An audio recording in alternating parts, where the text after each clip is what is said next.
Sir आप कैसे देखते हैं और क्या है पूरी फैसले की बात? देखिए, मेरे देश के प्रधानमंत्री का एक ही लक्ष्य, एक ही उद्देश्य, एक ही नारा, सबका साथ, सबका विकास और सबका विश्वास। भारतीय जनता पार्टी की फिलॉसफी, अंतिम पायदान पर जो व्यक्ति खड़ा है उसको भी संपूर्ण सुविधाएं मिले,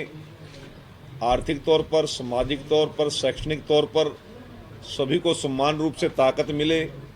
इस सोच को लेकर अंत्योदय के लक्ष्य को हमने हासिल करने की जिस मकसद को लेकर, जिस उद्देश्य को लेकर हम चले थे, उसको हमने पूरा करने का और एक कदम बढ़ाया है। और वो कदम नायब सिंह सैनी जी की सरकार का एक ऐतिहासिक कदम, जो वर्षों वर्षों से शोषित, पीड़ित और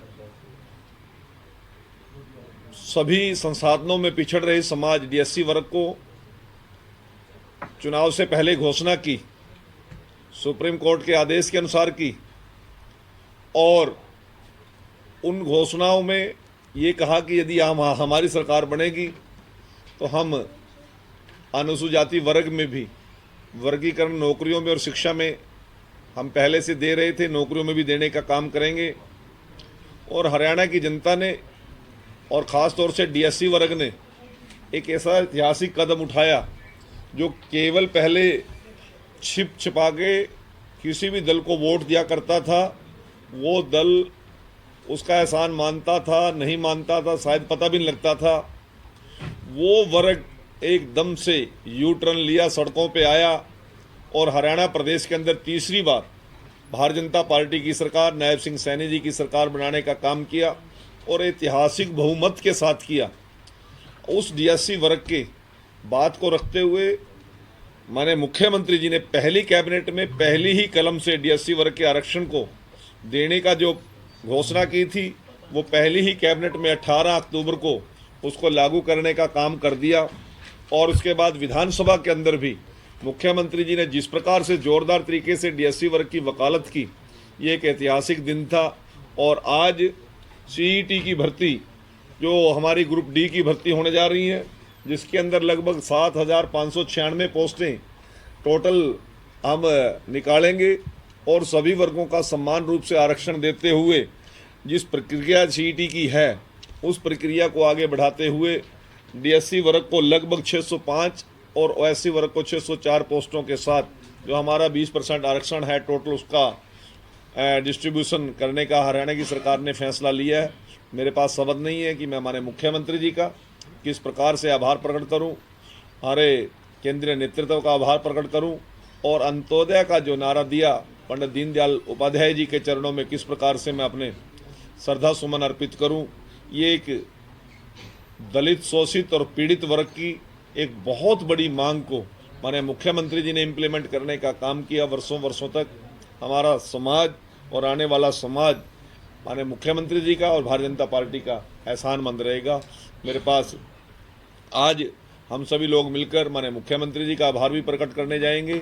और आज पूरे प्रदेश के अंदर एक खुशी की लहर है जो मुख्यमंत्री जी ने ऐतिहासिक कदम उठाया। सरकार चुनने में डीएससी समाज ने बड़ी भूमिका निभाई थी।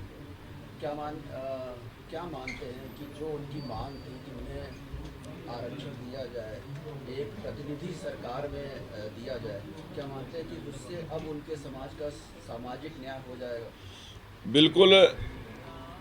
अन्य सरकारें तो आज तक हौसला ही नहीं कर सकी। पहली बार 2020 के अंदर शिक्षा में वर्गीकरण का लाभ मनोहर लाल जी ने दिया, परंतु उस समय एक टेक्निकल प्रॉब्लम सुप्रीम कोर्ट के अंदर ये विषय पेंडिंग था, रोजगार वाला। परंतु दुख की बात तो ये है कि जब 2004-05 के अंदर कुछ लोग कोर्ट में गए, जो 1994 को से हमें वर्गीकरण का लाभ मिल रहा था, कोर्ट ने निर्णय लिया कि रोजगार के अंदर, उन्होंने केस भी रोजगार पे ही डाला था, एजुकेशन पे नहीं डाला था, और हाई कोर्ट का फैसला आया कि रोजगार पे हम इसको वर्गीकरण पर स्टे करते हैं।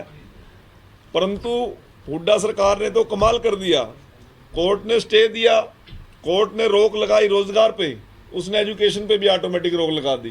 तो उस प्रकार की दबाव वाली सरकारों के अंदर हमारे लोगों के साथ बहुत बड़ा कुठाराघात किया था। मैं आभारी हूँ, मनोहर लाल जी की सरकार जब पहली बार बनी उसके अंदर भी डीएससी वर्ग को मंत्री पद में के रूप में मैं राज्य मंत्री के रूप में रहा। दोबारा जब मनोहर लाल जी की सरकार बनी, अनूप धानक जी उस समय जजपा के विधायक थे, परंतु जजपा कोटे से डीएससी वर्ग के अंदर उस समय उनको मंत्री पद मिला। उसके बाद जब वो सरकार से बाहर गए तो विशंबर वाल्मीकि जी को डीएससी कोटे से मंत्री पद दिया गया, और जब तीसरी बार सरकार बनी नायब सिंह जी के नेतृत्व में डीएससी कोटे से मुझे भी आज कैबिनेट मंत्री के रूप में माने नायब सिंह सैनी जी की सरकार के अंदर हिस्सेदारी करने का अवसर मिला। और जो कहा सो किया। और नायब सिंह सैनी जी, मैं हमेशा कहता हूँ, लोगों ने तो उनका सौम्य रूप देखा, हंसते हुए देखे हैं, परंतु ऐसा दृढ़ निश्चय मुख्यमंत्री, ऐसा ही सोच को लेकर चलने वाला मुख्यमंत्री, आप लोगों को ध्यान होगा जींद के अंदर डीएससी समाज ने एक बहुत बड़ा कार्यक्रम किया। माननीय नायब सिंह सैनी जिसमें मुख्य अतिथि थे, और उन्होंने सिर पर जो पगड़ी समाज ने रखी, उन्होंने वहाँ पे घोषणा की कि ये पगड़ी जो आदिवासी समाज ने मेरे सिर पर रखी है, इसको अपने मंदिर में रखूंगा जहाँ मैं पूजा करता हूँ। और आप लोगों को याद होगा उनके जन्मदिन पर वो सबसे ज़्यादा फोटो वायरल हुई, वो डीएससी वर्ग की वो पगड़ी उन्होंने आज भी अपने मंदिर में रखी हुई है। आप लोगों को सौम्य मुख्यमंत्री, हंसमुख मुख्यमंत्री नजर आता है, परंतु मैं बाल्यकाल से जानता हूं कि ऐसा दृढ़ निश्चय व्यक्तित्व आज हमारे मुख्यमंत्री के तौर पर हरियाणा की बागडोर जिसके हाथ में है, मैं कोटि कोटि उनका आभार प्रकट